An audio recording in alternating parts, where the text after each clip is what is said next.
Hello and welcome to this week's Charity Digital News webinar. If you've joined us before, it's great to have you back. And if it's your first webinar with us, then I hope it's the first of many. I'm delighted to welcome back today CUP from the National Cybersecurity Centre.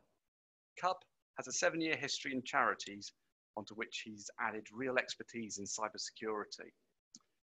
His first webinar in January with us on the subject of cybersecurity had some rave reviews, so it's really great to welcome him back to further explore cybersecurity and the 5 steps that every charity should take to improve their cybersecurity.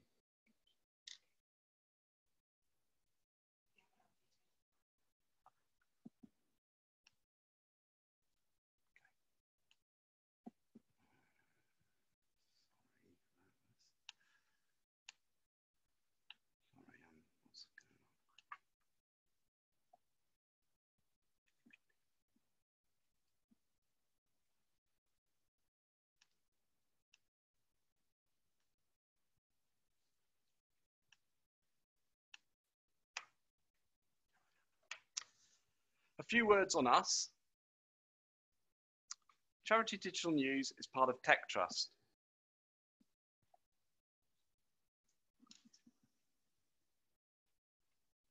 A charity focused on helping other charities to maximize their impact through the use of technology. At the end of last year, we decided to run a free of charge webinar series as a way of helping charities to raise their level of digital skills. We aim to run these on Thursday at 1 o'clock to maximize accessibility, though some sessions, such as next week's, are actually on other days. All the sessions are designed to be totally standalone and covering a wide range of topics. So subjects such as cybersecurity today, social media, leadership, and many others. In terms of forthcoming sessions, next week, which is actually on a Wednesday, we've got Carolyn Nutkins, Director of Organisational Development at Parkinson's UK. She'll talk viewers through the strategies and projects that are being used to bring Parkinson's UK from a position of lack of investment in infrastructure and low digital confidence to award-winning levels of delivery. And then on Thursday, the 21st of March, we've got Penny Power. Penny's had a long career in tech, but now mainly works with smaller organisations. And she's going to be tackling the subject of how you can become a digital leader if you're actually the type of person who's not really very technical and very quickly feels overwhelmed with technology. So I think the feedback I've had from many charities is that they have people in those positions. So I think that'll be a really very relevant session as well. And then we've got a further session on social media best practice with Ian Herlock from Lightful.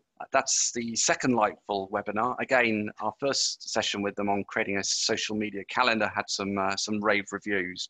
So hopefully those of you who are interested will be able to join us for that. And in April, we're moving to our Microsoft Skills Month. In terms of other things we do at Tech Trust, we run the TT Exchange, which provides access to discounted and donated technology. And we run a white labeled email service, which is based on the .mailer technology. So .mailer provides enterprise level technology. And if you find MailChimp hard to get to grips with or frustrating, then you'll really love our TT Mail service. And then we provide charity digital jobs, which basically does what it says on the label. It's a job site which helps to connect charities with digital talent. In terms of today's webinar, we'll be using Zoom as we think it's the simplest to use and most robust platform. We're not actually expecting any problems. We're all here in one room. We've tested all the bandwidth and it's looking good. But if there are any issues, just refresh your screen and we should come back online. We'll be taking questions at the end, but you can raise a question at any point just by clicking on the Q&A box at the bottom of the screen and then just typing in your question, and then we'll just work through those at the end. We'll also be making a recording of this webinar and that'll be available on the Charity Digital News website for you to watch again or share with your colleagues. And generally we aim to get those up within a week of the webinar. So that's all I want to say in terms of introduction. I'd like to hand over to Cub now. Welcome. Thanks, Jonathan.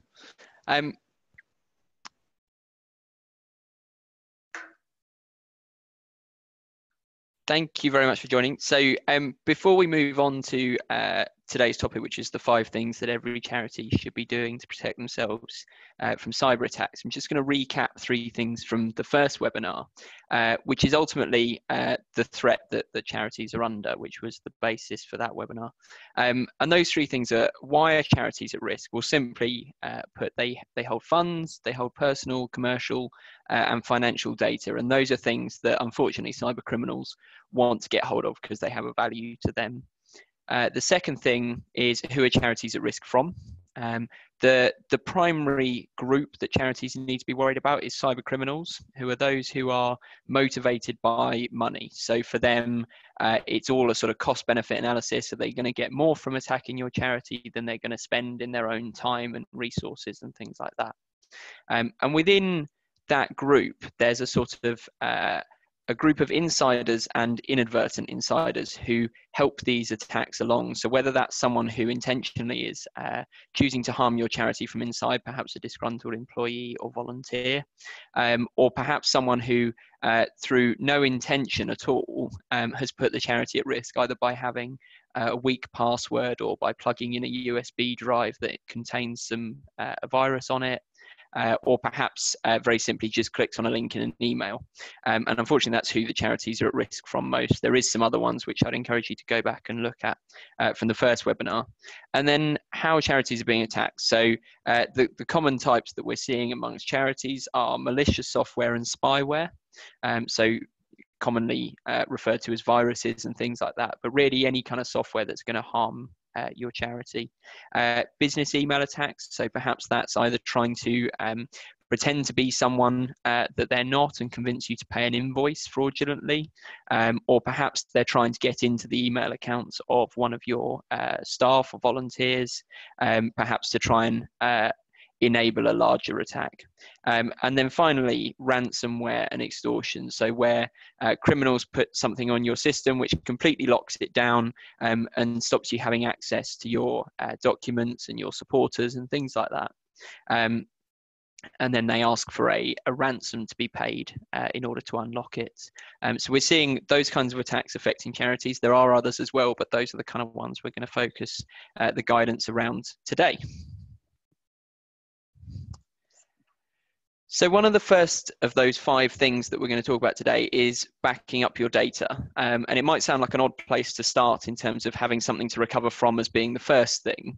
But actually, backing up your data is probably one of the most important things you can do, yet sounds incredibly simple. And the reason we say that is if you think about how much you rely on your charity's critical data, your supporter details, information on beneficiaries, volunteer data, governing documents, even things like invoices and payment details. Now imagine how long you'd be able to operate without them. Chances are it's not very long at all, because they form a really vital part of how your charity operates now. All charities should take regular backups of their important data.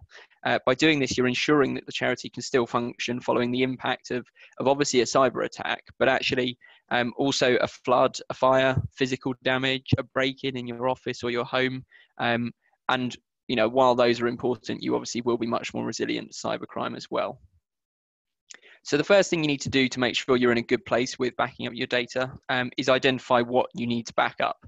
So it's not the things like cat pictures and things like that you've downloaded, but it's your essential data. So the information that your charity couldn't function without. Normally this will comprise documents, emails, contacts, legal information, things like that, and supporter and beneficiary databases, most of which are probably just kept on a few common folders on your computer, so you won't have to look very hard to find them.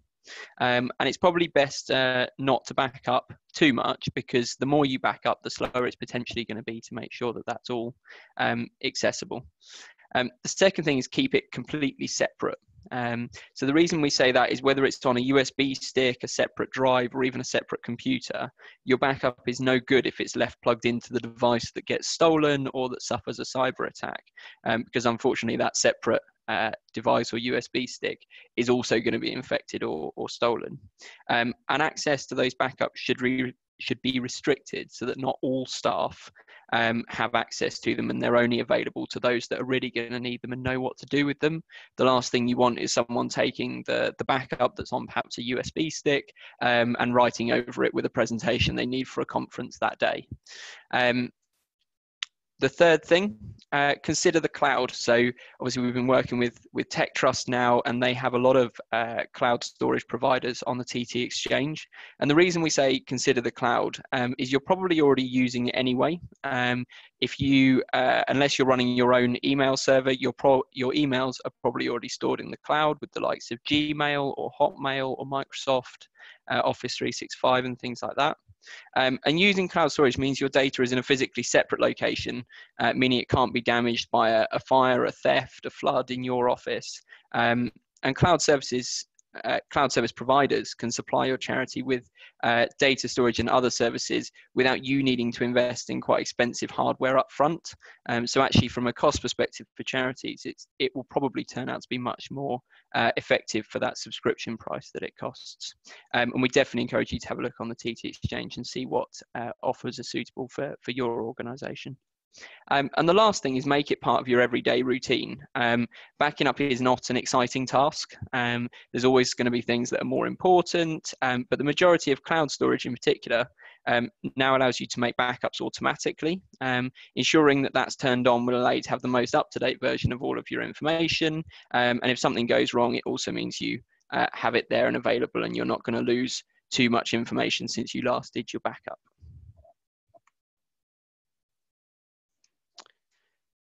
So the next of those five, number two as it were, is around protecting your charity from malware. And when we say malware, we simply mean malicious software. It's just the merging of those two words. And there's some really simple things that every charity here can do to make sure that they're protected. Some of them you might be doing already. The first is antivirus software. So it's included for free with most popular operating systems. It's usually just a case of making sure it's turned on. You should have it turned on all your computers and laptops, regardless of who's using them, whether they leave the office or not. It's a hugely simple but effective way to detect and prevent malicious software from infecting your systems. And there are also some sort of third-party suppliers which you can have a look at and see whether they perhaps fit your needs a little bit better. Smartphones and tablets, we often get asked whether they need antivirus. It does depend on the device you have. So rather than going into a lot of detail about that at the moment, I'd encourage you to have a look at our website, ncsc.gov.uk, and see whether we've suggested it for the type of device you use. Just put antivirus into the search bar at the top. The second thing is preventing users from downloading kind of dodgy apps in inverted commas.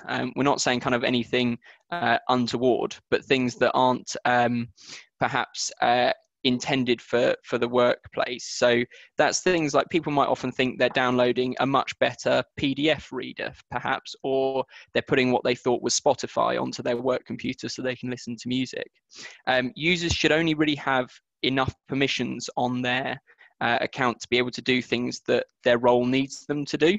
By giving them permissions as an administrator where they can download any apps that they want from the internet, they have the ability to download a piece of dodgy software. It'll probably be by accident, but it can have very damaging consequences if in fact they're downloading a kind of dodgy version of that software. So it's worth having a check what permissions your users have. And unless they're in charge of the IT, make sure that they don't have an administrator account.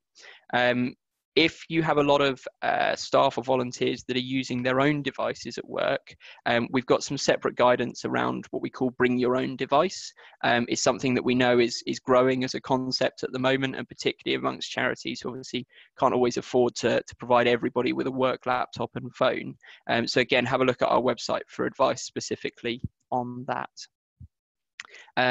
The next one is around keeping everything up to date. So all of your devices will prompt you to download and install the latest update. And carrying out these updates is a process that's sometimes called patching. is one of the most important things you can do to improve the security of your charity. Each update doesn't just bring new functions and services and things like that. It actually brings with it fixes for vulnerabilities that have been discovered by Microsoft or Apple, or whoever you're using for your devices, and helps give you the defense that's needed against those known attacks. So they are really, really important. And if you have the option to set your devices to update automatically, select that. It just means that you don't need to worry about it again. It will happen in the background, and it might prompt you once in a while to restart your computer if it's a big one, but that'll be all you need to do to help it along. The next bit is around controlling the use of USB drives. Thankfully, with the move to the cloud and things like that, USB drives, so the USB sticks or thumb drives, you might hear them called, have been really popular for a number of years. And people use them for using, transferring presentations when they're taking them out of the office, or perhaps moving documents between suppliers and things like that. However, it only takes one person to put a USB stick into another laptop, perhaps infected with malware, into one of your computers, and potentially cause quite significant damage. There's a few things you can do to counter this. If you can, block access to the USB ports on your computers for storage devices. That's quite a simple way to do it. It means that nobody will be able to use any kind of external hard drive or USB drive unless you've given them permission. And make it a policy in the organization that files should be transferred over email or stored in the cloud. Use an antivirus package that scans USB sticks when you plug them in. That's again quite a simple one. Or if you really do need USB sticks in your organization, only have approved USB sticks. So we met one charity who has 5, and they're on little hooks in the office, and only those 5 USB sticks can be used in the organization. They get wiped off regularly to make sure that there's no malicious software on there, and they're only allowed out of the office signed out by individual staff members. The reason that's quite a good idea is it means you're always in control of what's been put onto or taken off the USB sticks. So quite an easy solution that doesn't require too much sort of technical intervention. And the final one is switching on your firewall. Firewalls are really simple. They create a buffer zone between your device and your network and the internet. Most popular systems include a firewall for free. All you need to do is make sure that's switched on.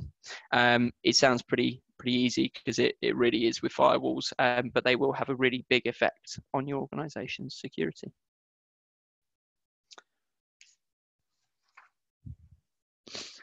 So keeping smartphones and tablets safe. Smartphones and tablets leave your office and home on a regular basis. It's the benefit of their portability. However, it's also a weakness, as they're exposed to things that devices that are solely based in the office aren't, such as being lost or stolen, or connecting to public Wi-Fi, which can at times be insecure, or perhaps even is being run by cyber criminals. So there's a couple of things you can do here to make sure that your smartphones and tablets are safe when they leave the office. The first of which sounds really simple, but it's switch on password protection. Virtually every device, whether it's a phone or a tablet, so things like your iPhone, your iPad, other kind of manufacturers of devices as well, can be locked with a password or PIN number. It is so important to have that turned on, and we'll come on to why that is in a second. But these security settings aren't always enabled when you first receive the device. So go to the settings menu on your device, set your PIN and password, and make sure it's not the same across all of your devices. Otherwise, if somebody gets one password, they can then unlock everything. And obviously don't make it the same as the PIN number for your debit or credit card, because that's just giving them all the ammunition they need. The next step is preparing for lost and stolen devices. Because they leave the office, and because unfortunately devices do get lost and stolen quite often, particularly when they're out of the office or home, there's some things you can do to prepare for that actually happening. Fortunately, the majority of devices include some free tools that are invaluable for this. These are particularly handy if there's sensitive data stored on the device, which you obviously don't want to fall into the hands of others. And most devices now allow you to track the location of the device, so you can check whether it is lost and stolen, or whether you've in fact just left it back in the office or perhaps somewhere else in your home. They allow you to remotely lock access to the device to prevent someone else using it. So if it's not where you think it should be when you've tracked it, you can lock that remotely. the next thing is you can also remotely erase the data stored on the device. So if you don't want someone to get hold of perhaps supporter or beneficiary data, you can erase that remotely and stop anyone else from being able to get access to it. And the last thing is, and quite important if you want to sort of make sure that you can just pick up and move on with the next device you get, is retrieving a backup of the stored data on the device. So most people will probably be familiar with that when they get a new phone and it says, do you want to restore this device from your last one? It's exactly the same concept, but obviously if you lock your old device because it was stolen, then that's still available to you as well. As all the devices are different, it's quite hard to tell you here today how to turn all of those on. So I'd encourage you to have a look at the support pages for the manufacturer of the device that you have, whether that's Apple, Samsung, Windows, Google, etc.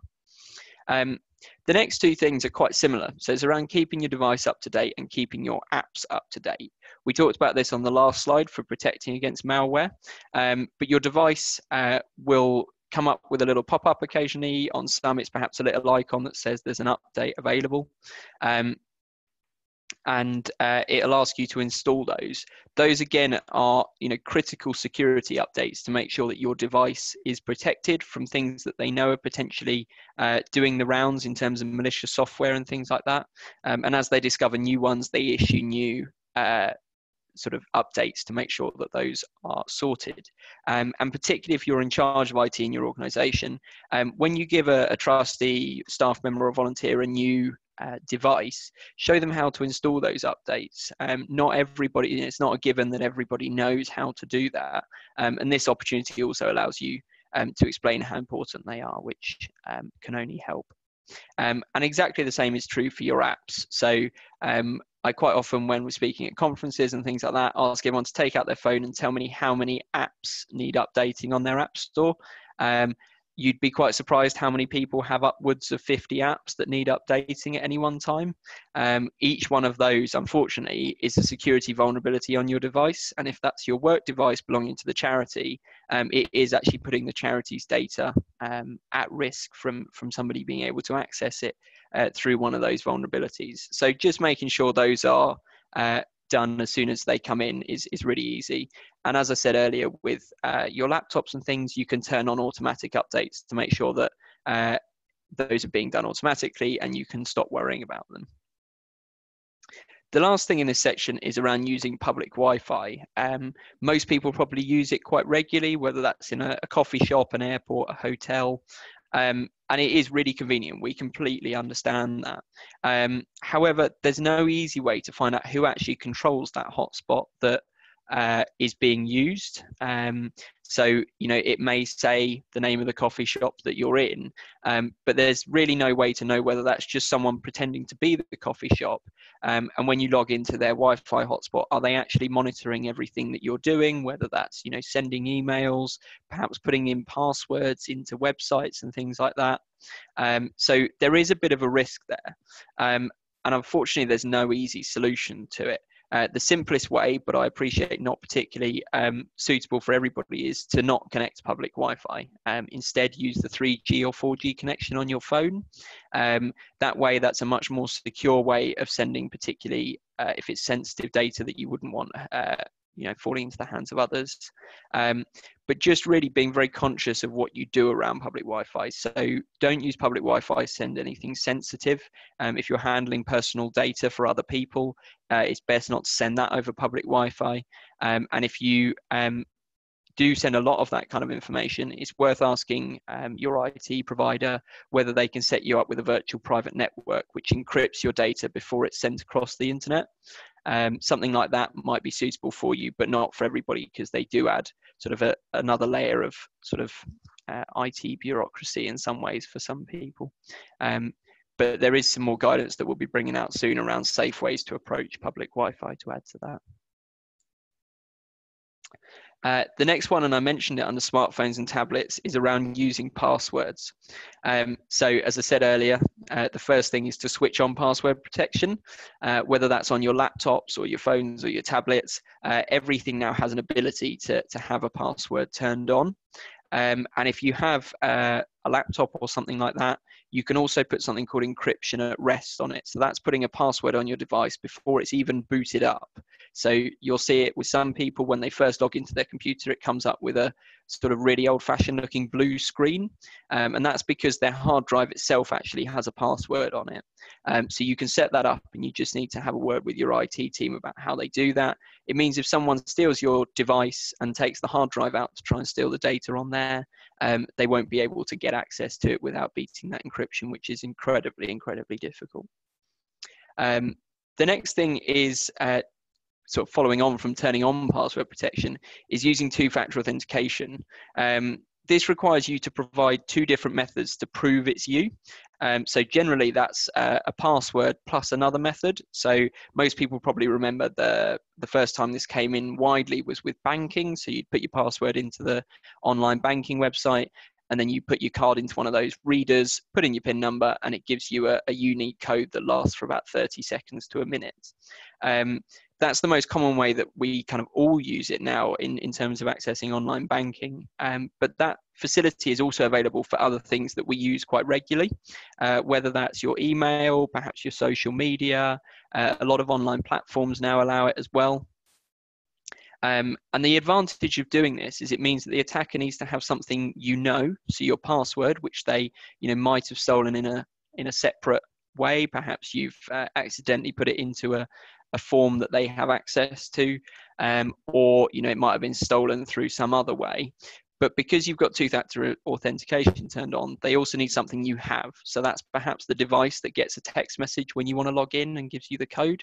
So unless they've stolen your phone and have access to that, and they know your passwords, or perhaps, very unlikely have kidnapped you just to get into your emails, they're probably not going to be able to get access. And there's a really helpful website. It's called www.turnon2fa.com, and that gives you instructions on how to turn two-factor authentication on most of the well-known websites and services that we all use on the internet. And they keep that up to date as the websites change their procedures and things like that. The next thing is around avoiding predictable passwords. So if anybody here has a password that is password or perhaps QWERTY, which are the top 6 left keys on a keyboard, those are probably the least secure type of password you can have, because they've been guessed so many times that the first thing any criminal will try is variations of those. But we are also very conscious that for years government has said your password needs to be long, complex, using capital letters, numbers, exclamation marks, things like that. When in fact, what we found is that actually what people then do is they just kind of ignore that and try and make the password something easy to type or much easier to remember, or they end up just reusing the same password across a lot of platforms, which means once it's been discovered once, it can be used on all of the platforms. So instead, what we're now saying is use 3 random words. So when you're setting a password, pick 3 completely random things and join those words together. And if your system requires you to use some capital letters, perhaps some numbers, you can use those as well. But 3 random words means it's much harder for a cyber criminal to guess through something called a dictionary attack, where they just keep using words from a known list of common passwords, because those particularly sort of 3 random words haven't been used by people in the past. So it makes it a lot more secure. And your charity's IT system should not require the trustees, volunteers or staff to share their accounts or passwords with others in order to get the job done. Making sure that every user has a personal access to a system is a really simple way to make sure that people aren't sharing passwords amongst each other, but also that everybody has their own, and therefore if somebody gets into the account, where that came from, and how to protect it in the future by changing just that one password rather than everybody's. And as we mentioned earlier, you should only give administrator access to those who need it or manage the IT systems. The next 2, again, are quite simple. So password overload is something we get asked about quite a lot, and whether you should now be using things like password managers, or where your internet browser said, would you like me to save that password for you?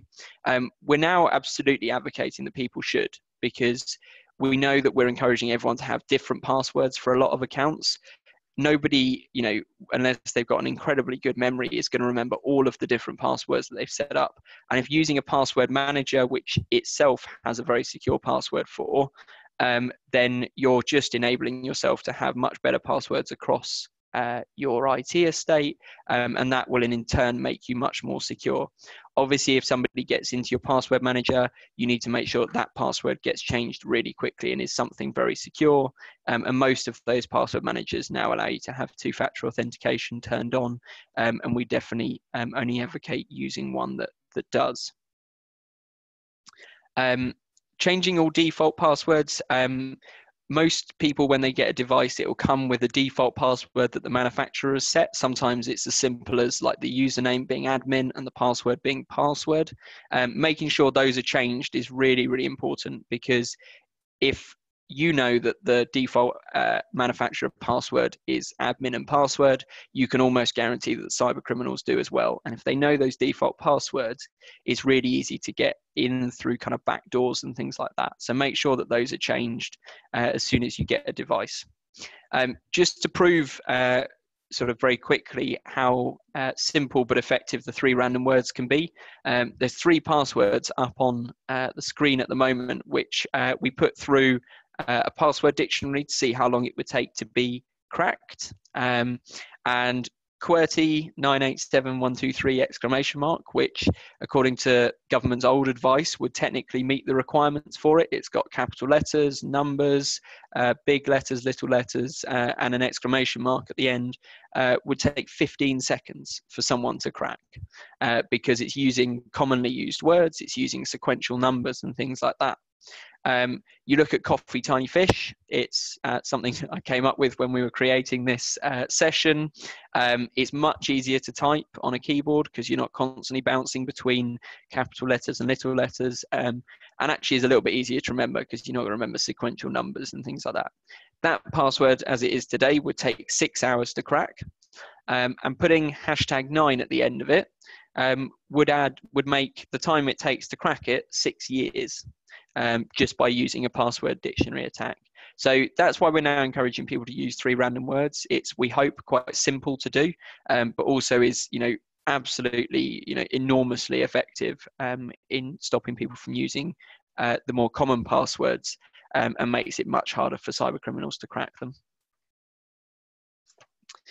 And the last of the 5 bits today is on avoiding phishing attacks. So these are those business email attacks. We get them to our work accounts, we get them to our personal accounts. They're all really annoying. But unfortunately, from a cyber criminal perspective, they're incredibly successful. It's very low cost for criminals to send out phishing attacks. It's as simple as you or I writing, an all-team email and just sending it to a whole list of people and hoping that somebody, agrees to cover you on your day off or something like that. But in their case, they're asking you to transfer money or put your password in and things like that. So there's a couple of things you can do. The first of which is configure your accounts appropriately. So this goes back to some of the things I've said already around admins only having an account if they run the IT systems and things like that. But it's important more broadly than that to make sure your charity's IT is set up to protect itself better if you do suffer a phishing attack. And those simple steps you can take are as simple as give everyone their own account, so that if one person falls for a phishing attack, it doesn't affect everybody's accounts. Make sure users have the least privileges they need to carry out their role. For example, only being able to access data that they need to see. So, for example, if you're perhaps a medical charity and someone's working in fundraising, they probably don't need to be able to see the data for the beneficiaries of the charity. They only need to be able to see the data for the supporters. And that kind of segmentation will make sure that if you do have a data breach, you're not giving them access to much larger amounts of data than they should realistically be able to access through that kind of breach. Only give full system access, so the administrator access are referred to those who need it, normally just the person that manages your IT, and use two-factor authentication on your important accounts such as email. We've kind of covered why that is, but again, so important because if you do, there was one that went around the other day of somebody was sent a link to document on Dropbox. It was something that, you know, was well within the realms of their work and had sent from what looked like a really legitimate colleague. They clicked on the link, it said, all log into your Dropbox to download it. They logged in, put in their username and password for Dropbox. And then it didn't take them anywhere. And they thought, oh, that was weird. Maybe just something went wrong with the document they were sending. What had actually happened was they'd put their username and password into a form that belonged to a criminal, and now that username and password was in their hands, and they can log into that person's Dropbox account very quickly. Thankfully, they realized very quickly what had happened and have now changed their password, but they didn't have two-factor authentication turned on. If they'd had that turned on, it wouldn't have mattered at all that they knew the password, because they'd have also had to have that person's mobile phone to be able to get in. And these steps would just help minimize the damage that's caused if you do click on a link in a phishing attack. They won't stop it coming through in the first place, but often it's about being able to prevent the worst case scenario if you do fall for something. The next thing is to think about how you operate. This isn't at all technical. It's more around how you as an organization operate. So consider the ways that someone might target your charity, and make your trustees, your staff and volunteers all understand your normal ways of working. For example, do your users know who your organization works with? Do you know who the main suppliers are? And would they open an email from just anyone?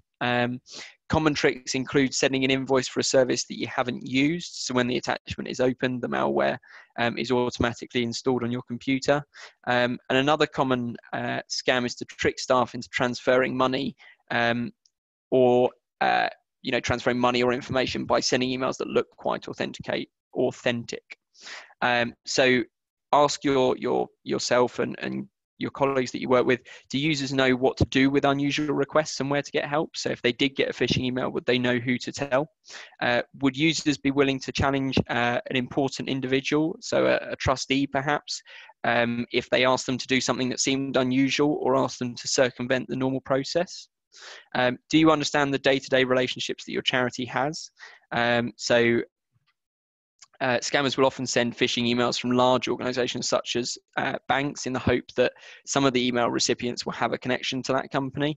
If you do get an email from an organization that you don't do business with, treat it with suspicion, because chances are it's not actually coming from that legitimate company. And encourage the staff to have the confidence to ask themselves and other colleagues, is this genuine? Because genuinely that can be the difference between staying safe and having quite a costly mishap.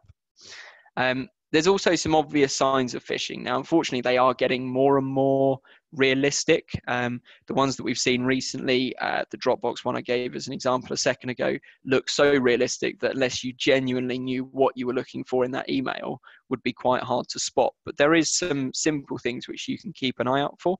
The first of which is poor spelling, grammar and punctuation, particularly because a lot of these groups are operating overseas outside of the UK. English might not be their first language.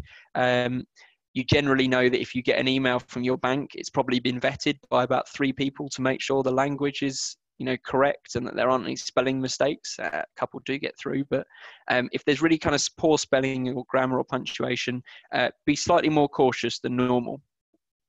Is the design and the quality what you would expect from a credible or large organization? So is the logo fuzzy, things like that? Does it sort of look in a slightly different place to how it normally does when you get an email from them? Is it addressed to you by name, or does it refer to you as a valued customer or a friend or a colleague? Generally, I don't know many people nowadays with things like mail merges and the kind of mail marketing software that we have that refer to people as customers or dear colleague and things like that. And if it's not, again, treat it with some suspicion. Does the email contain a veiled threat that asks you to act urgently? Be suspicious of words like send these details within 24 hours or you have been a victim of crime, click here immediately. Those generally aren't that legitimate. And if it sounds too good to be true, such as a large donation in return for something you wouldn't normally send, then it probably is. Try picking up the phone is a really simple solution to that, using a number you already know to be correct. So if it's someone you've worked with before, just ring them on the normal number and check that it's genuine. And if they say, yes, it is, explain why you thought it wasn't, because they are going to want to learn from that to avoid this kind of thing in the future as well. And the last two here are checking your digital footprint. So what information is available about your charity and your staff to make that criminals could use to make phishing emails seem more convincing. They quite often will glean information from your website about your trustees, perhaps things that they will use to make them sound more legitimate when pretending to be that person. And make sure that anything else on your website is there only because it's helping your volunteers and your beneficiaries and your supporters. If it doesn't need to be there out in the public domain, then consider whether you should actually take that off your website. And the final thing is to report all attacks. So this is about encouraging staff and volunteers to report attacks internally to IT or whoever you choose that person should be. And don't punish staff if they get caught out.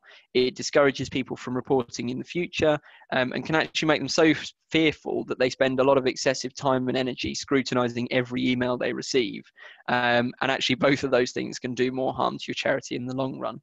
The next slide actually talks about where to go and report if you have been a victim, and those are up on the screen now, but I'll run through them very quickly. The first of which is Action Fraud. That's the police 24/7 reporting line for fraud and cybercrime. You can either report through their website, which is actionfraud.co.uk, or on their website they have a phone number, which again is manned 24/7 with trained advisors. So it's definitely worth reporting to them because that will initiate a police response if necessary. Just one small bit, if you're in Scotland, based up there, it's definitely worth giving Police Scotland a ring instead, just because of the different policing arrangements between England and Wales and Scotland. And the second one is if it involves data, obviously, within GDPR, you've got 72 hours to report a breach to the Information Commissioner's Office. It is definitely obviously worth doing that within the 72 hours because it means that you're starting on a good foot with the ICO. The Charity Commission, you have the reporting a serious incident requirement for charities, and cybercrime and fraud does fall within that that framework as well, so you can do that through their website or over email. And the fourth one is any other regulators or funders. Sometimes if you have perhaps funding from a local authority or a clinical commissioning group or perhaps even just a trust, they may require you to report to them if something affects the finances of the charity or something like that. So it's worth just checking whether you need to report that to anyone else. The last slide is just a reminder that a lot of the things I've talked about today in terms of new software, perhaps antivirus, or moving to the cloud, backing up your data, that kind of thing. There are enormous amounts of software that are available on the TT Exchange. It's free with just the 4% admin of what it would have cost you, which is incredibly useful for a charity where I know today we've advocated potentially changing quite a few things in your organisation. But moving to do that with the TT Exchange just makes that much more cost effective. So please do have a look on there as you're considering what to do next.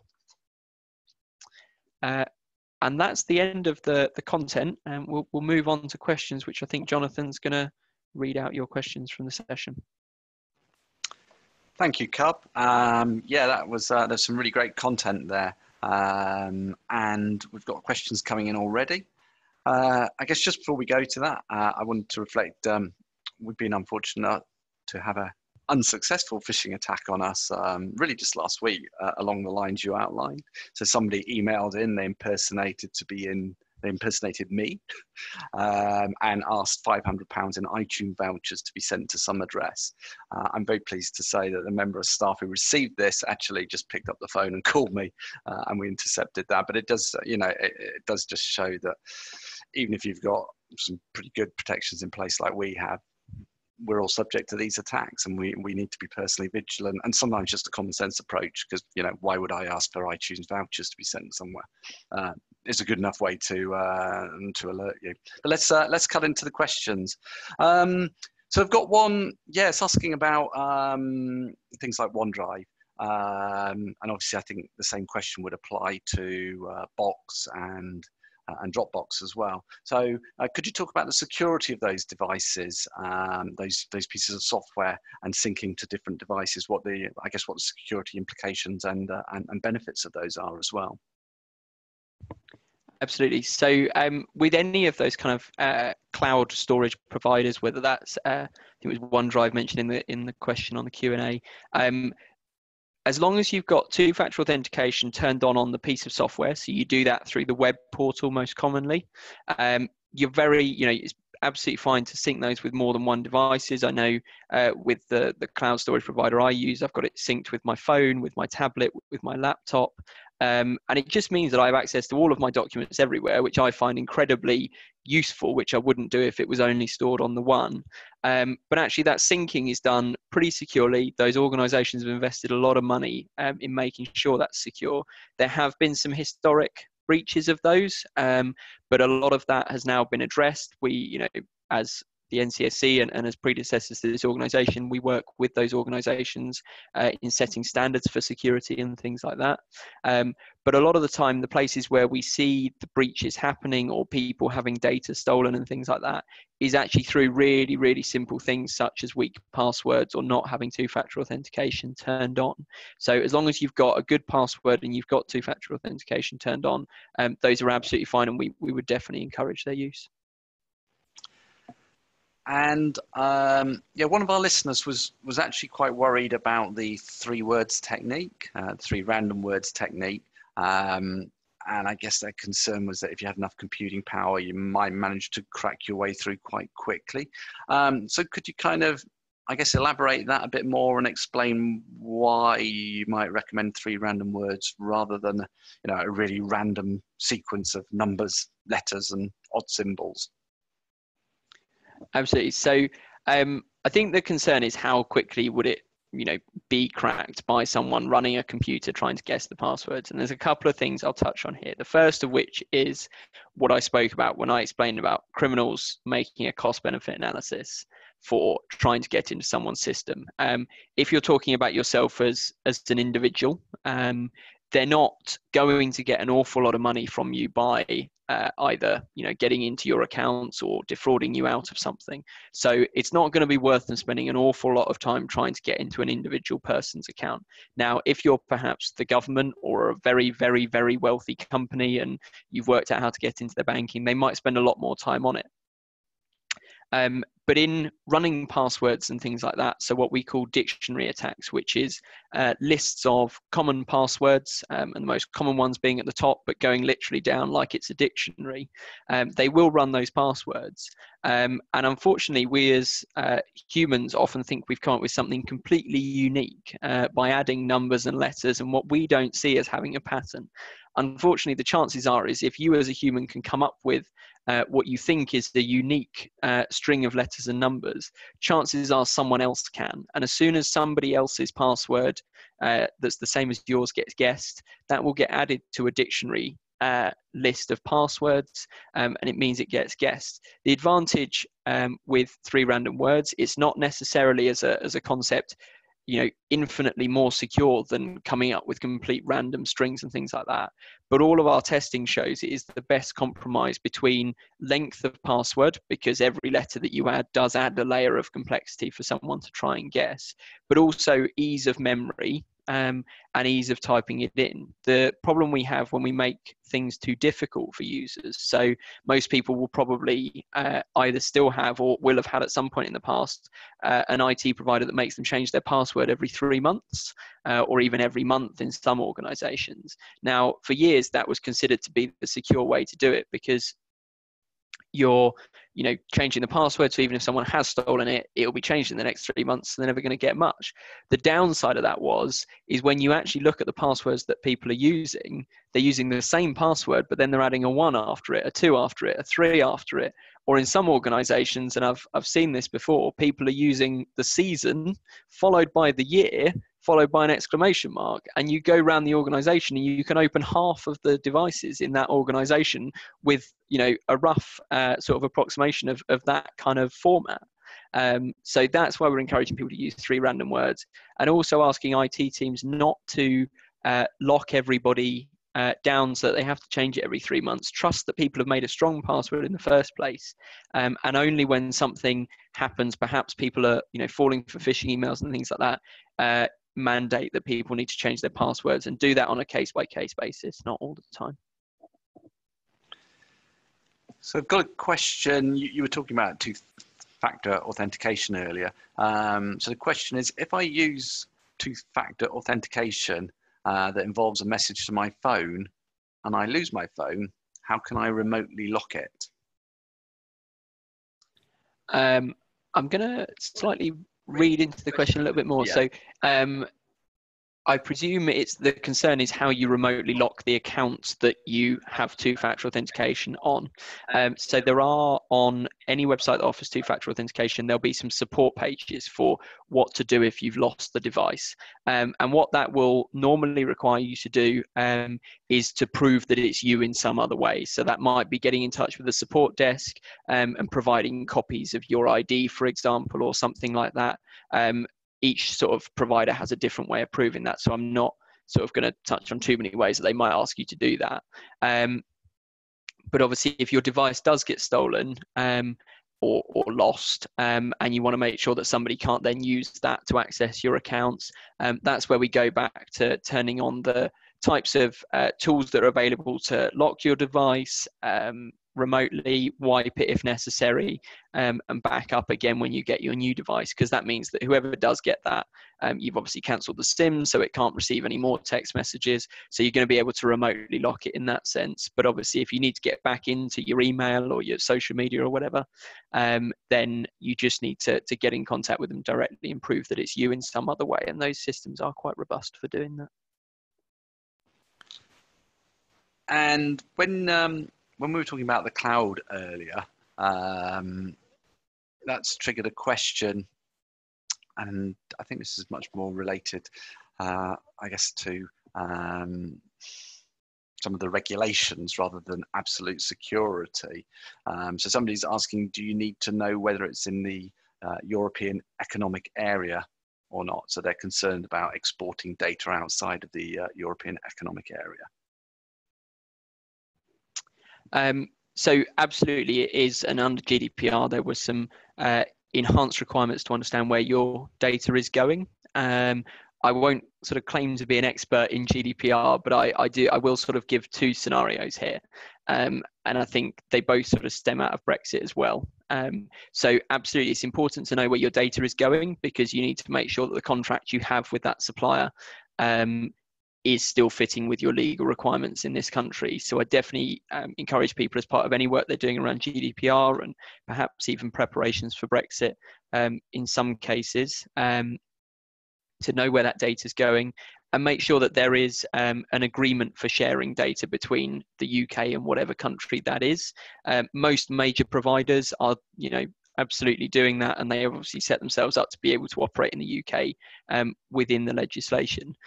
There are two scenarios which at the moment, obviously with the UK leaving the EU at the end of March, under either a deal scenario, which is obviously what the government is aiming for at the moment, there are provisions in there for sharing data beyond Brexit, and the Department for Digital Culture, Media and Sport will be producing guidance when we know what that deal is.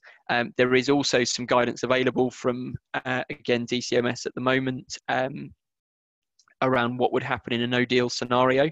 And there are three simple things that charities can do, but they need to understand sort of where their data is going, whether it is leaving the UK or the EU, or perhaps going over to America and things like that. But that guidance is available on .gov.uk/EU exit, I think it is. But I'm very happy to share that with Tech Trust afterwards, and it can go out perhaps with the notes from the today's webinar. Okay, thanks, Cub. Yeah, we'll circulate that round. Got a question which is touching on an area that maybe a lot of the listeners might not actually know about. So somebody's asking, are you able to sponsor charities to become a registered cybersecurity information sharing partnership member? So I guess people might want to first of all know what that is, this partnership, and what it might mean for them, and how they can apply. Yeah, absolutely. So the Cyber Information Sharing Partnership, or CISP, as it's quite commonly known, is a platform that we run. It started with government, but we've begun, sort of government and critical national infrastructure companies, but we've begun rolling it out a little bit more widely. It is essentially a secure sharing platform for people with a reasonably good knowledge of cybersecurity and IT to go on to and receive a slightly more in-depth awareness of threats and things like that, and also share best practice at a peer level. To answer the question, I absolutely can sponsor people. If you go onto the website, which is ncsc.gov.uk/CISP, so CISP, and register on there.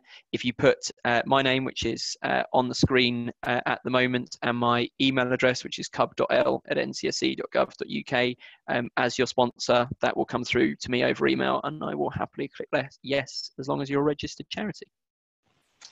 Good. One other question. This is kind of into the detail, actually, of how does wiping devices remotely work if Wi-Fi or data is not turned on? It's a very good question, and unfortunately, it's quite difficult to do unless that device is connected either over 3G or 4G, or perhaps connected to a Wi-Fi network. I know I had a very, very old iPad, which I lost at one point, and unfortunately it wasn't connected to the Wi-Fi and didn't have a 3G chip in it, so it's not possible. There unfortunately isn't a way around that, because to be able to remotely wipe data, you unfortunately do need to be able to access the device that you're telling it to wipe. So there isn't a workaround for that, but obviously it is very unlikely with a mobile phone perhaps that won't have 3G or 4G connection. I appreciate obviously out in more rural areas that might be the case, but it's definitely worth having it turned on. And actually, if you do lose some data, but you can show to the ICO that you had good controls in place, but that unfortunately in this scenario, because of those kind of mitigating factors, like it wasn't connected to the internet when it was stolen or something like that, that will help you in your case in showing that you took reasonable steps to protect data. But unfortunately, there's no workaround for that. Brilliant. Thanks for that, Cub. We've covered all the questions, and sorry, one last one just flashed up. What's the speaker's name again? It's Cub. It's actually on the last slide in front of you, his contact details, so that's what you need to enter in.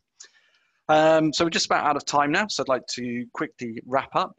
Start by thanking Cub very much for giving his time today. I thought that was a fascinating session with some really practical and pragmatic advice for what charities can do to better protect themselves.